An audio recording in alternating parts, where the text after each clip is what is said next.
Former Senator Leila De Lima, for your opening statement. Mr. Chair, bago po yun, naalaman ko po na meron pang mga nasa baba ng mga EJK victims, ng mga pamilya, na kung meron tayong lugar dito, wala na yata lugar, pwede bumakyat or pwede na natin kilalanin sa recognize. Wala na po tayong lugar, Your Honor, and hopefully, magkasya po sana po dito lahat ng ating naimbitahang resource persons. But unfortunately, the space is limited, so I believe that they are properly seated sa basement, sa ground floor, and nanonood po sila ng ating hearing sa ngayon. So now we proceed with acknowledging former Senator Leila De Lima for your opening statement. Please proceed.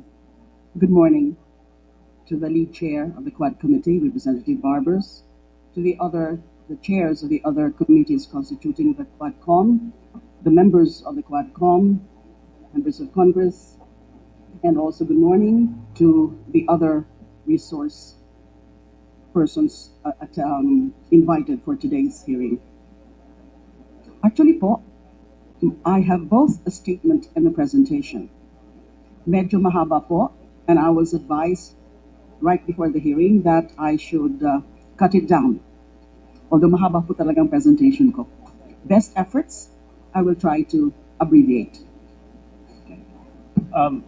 To share before our former senator proceeds, can I just request that she puts the mic a little bit closer, just so that we can hear her voice louder. Thank you very much. Salamat po. I attend this hearing with a deep sense of irony. I have not forgotten that in September and October of 2016, the House Committee on Justice conducted the inquiry on the illicit drug trade. However, unlike this hearing, the real subject of that hearing was not really about the drug trade. The real subject of that 2016 House Committee hearing was all about destroying me for conducting a Senate inquiry, which in so many aspects was like this one. The only difference between this hearing and that Senate hearing is that my committee inquiry was 8 years earlier and Duterte was at the peak of power. Sa Senate hearing pong yun, ay kinundin ako yung drug war ni Duterte. At nagmakaawa pa po ako na tigilan na ito habang ilang daan pa lang ang mga nagiging biktima at wag na sanang paabutin pa ng libo-libo.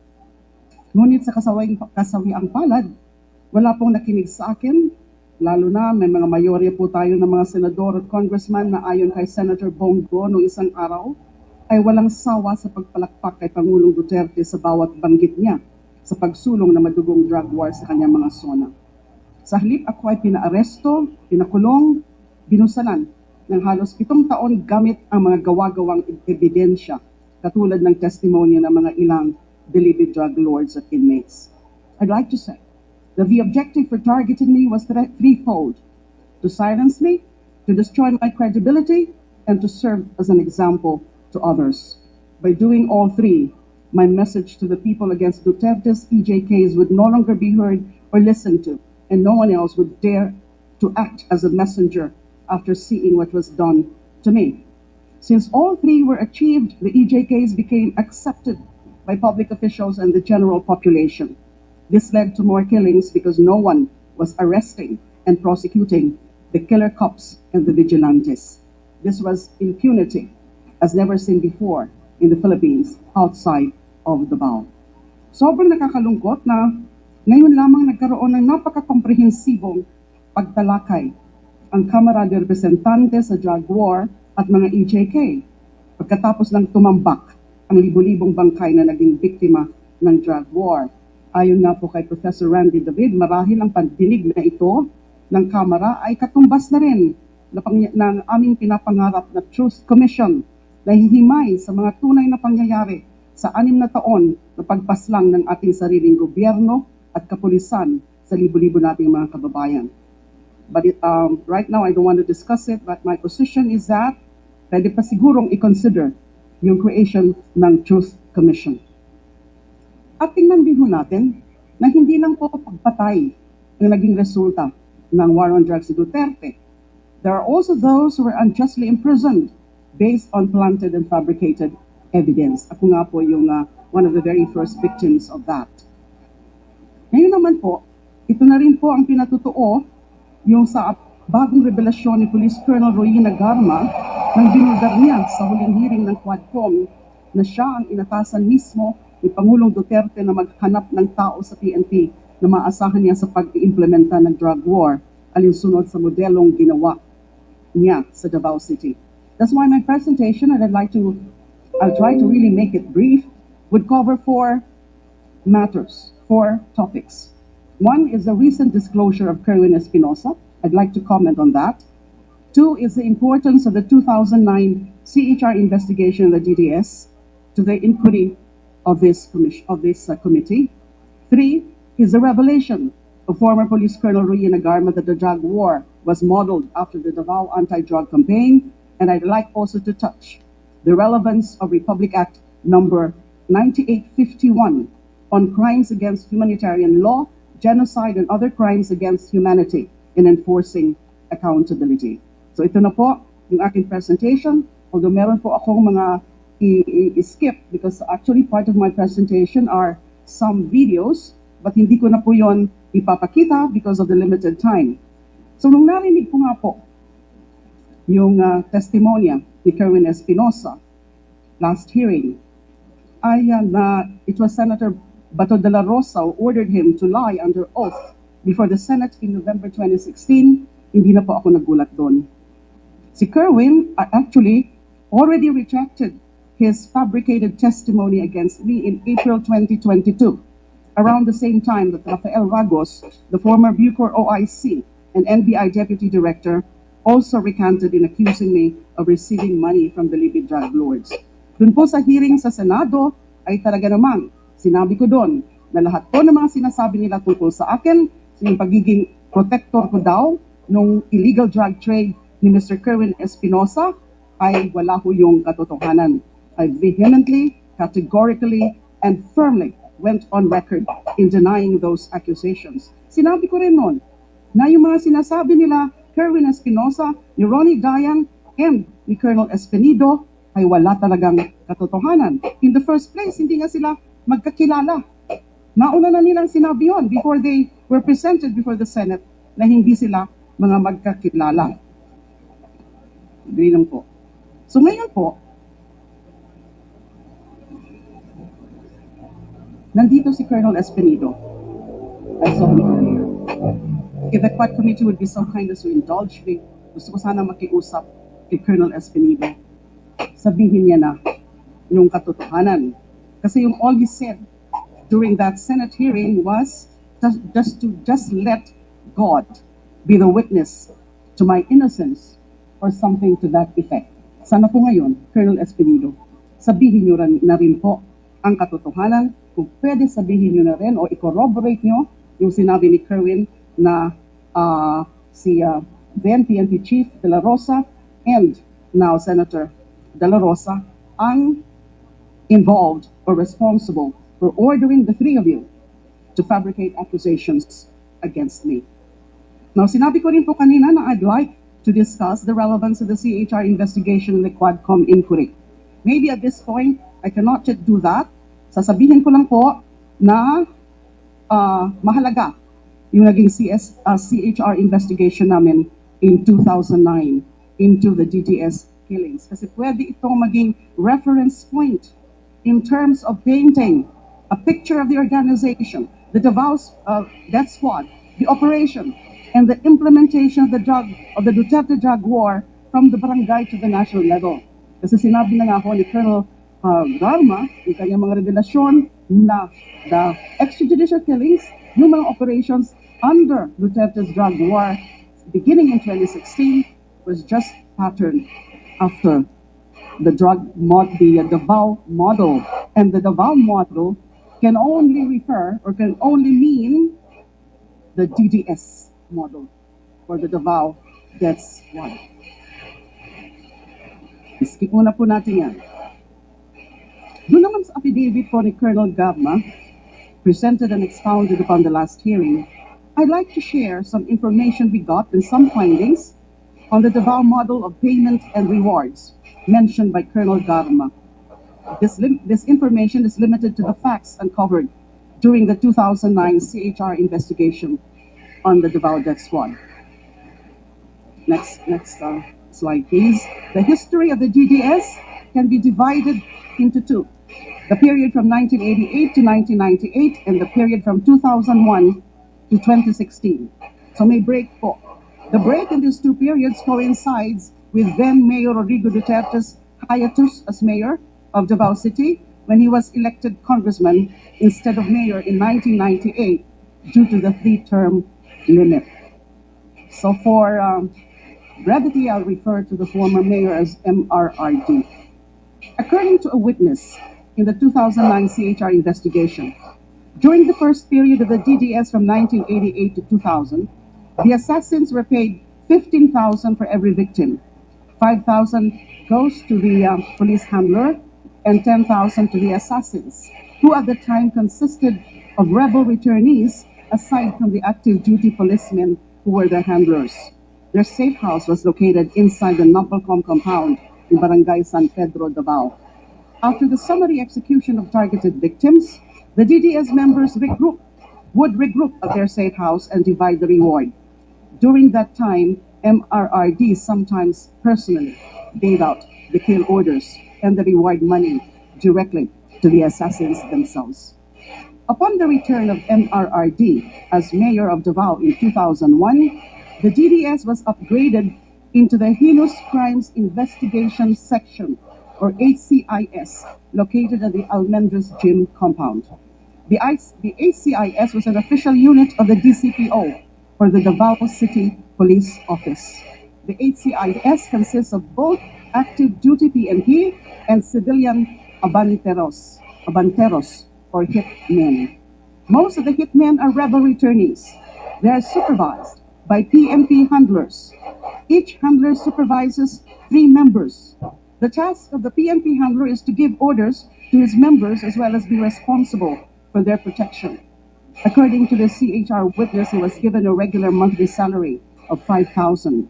During this time, the reward given to a team for every victim was anywhere from 13,000 to 15,000, 3,000 to 5,000 goes to the PNP handler, 7,000 to 8,000 was shared among the rebel returnees, and 500 to 1,000 to civilian informants. The HCIS civilian personnel or rebel returnees directly received salaries as auxiliary service workers. The funds for their salaries came from the office of the mayor. Functions have also been specialized, with members being designated to do either office support or field work. A team of 1 PNP handler and 3 civilian abanteros was given an average of 3 targets every month. May I now go also to the revelation of Arturo Las Cañas. Yung mga naging findings po namin, although yung iba po doon, mga unofficial findings ng CHR investigation, were eventually confirmed by Edgar Matobato and Arturo Las Cañas when they went public at the Senate with their stories and executed affidavits in 2016 and 2017.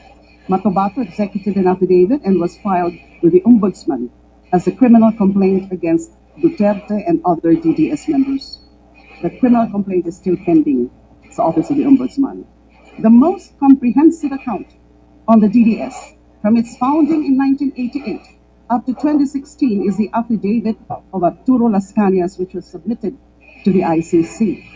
This affidavit consists of 186 pages of gory details on the sociopathic behavior of Duterte as founder and leader of the DDS. The 186-page affidavit po yan, actually it was serialized in an investigative or feature story of Rappler in November 2021. Apparently, Rappler got hold of a copy of this affidavit and also the ICC's third agreement on limited use of information dated November 11, 2020. This instrument gave Las Cañas limited immunity as a witness in the ICC investigation on the Philippine War on Drugs. Noong 2024 naman po, Las Cañas reiterated the contents of his ICC affidavit in another serialized feature, this time published by Files, entitled Conversations with Arturo Las Cañas. Ito naman po ang sinasabi ni Las Cañas, that during the period 1988 to 98. I'm just talking here about the organization. Kasi napakadami po ng mga sinabi niya sa kanyang comprehensive affidavit. So I'm focusing on the organization of DDS dahil nga ito yung naging model ng drug war. According to Lascania's ICC affidavit, during the period 1988 to 1998, when the DDS was constituted as the Anti-Crime Task Force of MRRD, DDS members were paid anywhere from 10,000 to 20,000 for every victim. This was the reward for the ordinary victims. Pag mga matataas naman po, the so-called special project killings, they were rewarded anywhere from 100,000 to 1 million pesos, depending on the status of the target. Civilian hitmen called force multipliers were given 3,000 to 5,000 per victim as their share in this reward. The DDS logistics and finances came from the Peace and Order or Intel Fund of MRRD. This includes weekly gas allowance, monthly cash allowance, and Christmas cash gifts. Skip ko na muna po yung iba. Next slide, please. Las Cañas also confirmed the CHR findings on the organizational structure of the DDS under the HCIS, or Heinous Crimes Investigation Section, from 2001 to 2016. And this is as follows. MRRD, alias Superman, as the highest leader and mastermind of the DDS. SPO4 Sanson Benaventura as the logistics, finance, and death clearance feature or officer. SPO3 Arturo Las Cañas as overall team leader for operations and planning. SPO4 Bienvenido Laud as team handler and in charge of the Laud Quarry mass grave. And SPO3 Jim Tan as team handler and in charge of the Mandug mass grave. Actually, mas intricate yung inattach ni Mr. Las Cañas sa kanyang ICC affidavit about the organizational structure of the DDS. What I just mentioned, I just simplified it to show who are really at the top of the DDS hierarchy. Most of the policemen handlers and their respective teams of civilian force multipliers were under the command of Arturo Las Cañas as operations and planning leader of the DDS. So sinabi ko po na that must be the Davao model na binanggit ni Colonel Garma. Finally, by way of just sharing my knowledge, last na po ito, kung pwede po sana. Tungkol na lang muna po sa the law, RA 9851, kasi hindi po ito masyadong alam ng karamihan. We do have a law entitled An Act Defining and Penalizing Crimes Against International Humanitarian Law, Genocide and Other Crimes Against Humanity, Organizing Jurisdiction, Designating Special Courts, and for related purposes. This was enacted in December 11, 2009. It punishes almost the same crimes mentioned in the Rome Statute, over which the ICC has jurisdiction. RA 9851 was enacted almost 2 years before the Philippines finally joined the ICC on November 1, 2011, after the Senate ratified the Rome Statute in August 2011. The crime of EJKS carried out by state security forces and their agents in the implementation of the war on drugs fall under the general category of other crimes against humanity under Section 6, which consists of acts committed as part of a widespread or systematic attack directed against any civilian population with knowledge of the attack. These acts include willful killing, so murder, extermination, murder, multiple murder, torture, and enforced disappearance, among others. The penalty for the crime of systematic attack against any civilian population resulting in death is reclusion perpetua. It's a non-bailable crime. According to Section 8, a person who orders, solicits, or merely induces the systematic attack on the civilian population and which thereafter occurs or is attempted is liable as a principal. The same applies to anyone who contributes to the commission of the crime by a group of persons acting with a common purpose. Section 9 provides that official capacity as a head of state or government shall in no case exempt a person from criminal responsibility under this act, nor shall it in and of itself constitute a ground for reduction of sentence. The crimes defined and penalized under that law, the prosecution and the execution of sentences imposed on their account shall not be subject to any prescription. Pwede po silang tugusin or tugisin habang buhay. Finally, and this one is important, hindi po ito masyadong napapansin, Section 17 on jurisdiction provides that, quote, relevant Philippine authorities may dispense with the investigation or prosecution of a crime punishable under this act if another court or international tribunal is already conducting the investigation or undertaking the prosecution of such crime. Instead, the authorities may surrender or extradite suspected or accused persons in the Philippines to the appropriate international court, if any, or to another state, pursuant to the applicable extradition laws and treaties. Napakasimple po. Sa aking palagay, sa aking pagkaalam, napakasimple po ang ibig sabihin ng batas na ito. Hindi pa tayo miyembro ng ICC o ng Rome Statute, kinilala na natin ang kapangyarihan ng international bodies like the ICC na imbestigahan at litisin ang mga krimeng nasasaad sa RA 9851. Hindi pa tayo miyembro ng ICC, meron na ho tayong general na pahintulot sa anumang mga international body katulad ng ICC na tugisin at litisin ang mga Pilipino na magiging kasabwat sa mga tinatawag na crimes against humanity katulad ng malawakang EJKS sa ilalim ng drug war. Hindi pa tayo miyembro ng ICC na ilahad na natin sa batas na yan na kung sakali may international body na nag-iimbestiga ng crimes against humanity, maaari nating isurrender o i-extradite sa international body na katulad ng ICC sa The Hague, Netherlands, and mga sangkot sa mga ganitong klase ng krimen.